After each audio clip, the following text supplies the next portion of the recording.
السلام علیکم خواتین و حضرات، میں ہوں مخدوم شہاب الدین۔ ذاتی مفاد کی خاطر اور سیاسی مفاد کی خاطر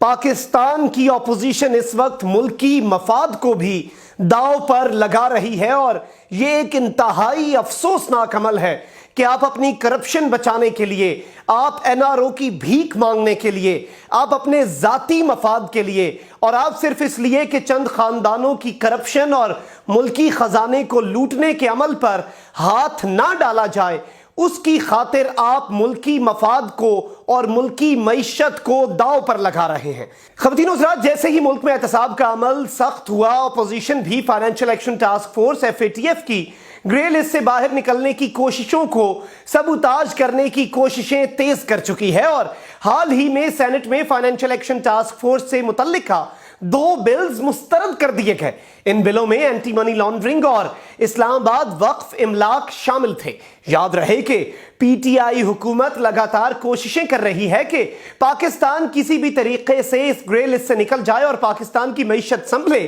اور یہ بات بھی قابل ذکر ہے کہ اس گرے لسٹ میں پاکستان کو نون لیگ کے دور میں دھکیلا گیا، لیکن اپوزیشن اب ذاتی مفاد کی خاطر ملکی معیشت کو داؤ پر لگانے کے در پہ ہے، اور اپنی کرپشن بچانے کے لیے پاکستان کو گرے لسٹ سے بلیک لسٹ میں دھکیلنے سے بھی اجتناب نہیں کر رہی۔ یہ ایک ایسا معاملہ ہے جس پر پوری قومی قیادت کو ایک ہونا چاہیے، جس پر سیاست کو بالائے طاق رکھنا چاہیے، کیونکہ یہ معاملہ پاکستان کی عوام اور ہماری آنے والی نسلوں کا فیصلہ ہے، اور ان کی بہتری کے لیے فیصلہ ہے، لیکن اپوزیشن اس پر بھی سیاست کر رہی ہے۔ ایک اور انتہائی اہم بات یہ ہے کہ وزیر اعظم عمران خان نے بھی دبنگ اعلان کر دیا ہے اور اپوزیشن کو واضح پیغام پہنچا دیا ہے کہ میں بلیک میل نہیں ہوں گا۔ سماجی رابطے کی ویب سائٹ ٹویٹر پر جاری بیان میں وزیر اعظم پاکستان عمران خان کا کہنا تھا کہ پہلے دن سے میں یہ کہہ رہا ہوں کہ اپوزیشن رہنماؤں کے مفادات ملکی مفادات سے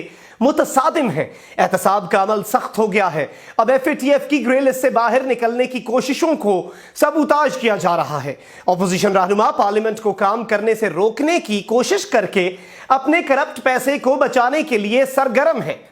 خواتین و حضرات، جو بھی ہو جائے، وزیر اعظم عمران خان نے یہ واضح پیغام دیا کہ میں بلیک میل نہیں ہوں گا، اور اپوزیشن کو NRO نہیں ملے گا، اور NRO دینا قوم کے اعتماد کے ساتھ غداری ہوگی، کیونکہ پاکستان تحریک انصاف کا الیکشن میں سب سے بڑا نعرہ احتساب کا تھا، اور اسی احتساب کے عمل کا وعدہ کر کے وزیر اعظم پاکستان عمران خان اس کرسی پر براجمان ہوئے، اور اسی بات پر انہوں نے نو کمپرومائز کی پالیسی رکھی ہوئی ہے۔ لیکن افسوس کی بات یہ ہے کہ اور بہت زیادہ معاملات ہوتے ہیں، بہت سی چیزیں ہوتی ہیں جن پر سیاست کی جا سکتی ہے، حکومت کو پریشرائز کیا جا سکتا ہے، لیکن ایک ملکی مفاد کے معاملے پر، ایک ملکی معیشت کے معاملے پر اپوزیشن کی جانب سے سیاست کرنا انتہائی افسوسناک عمل ہے۔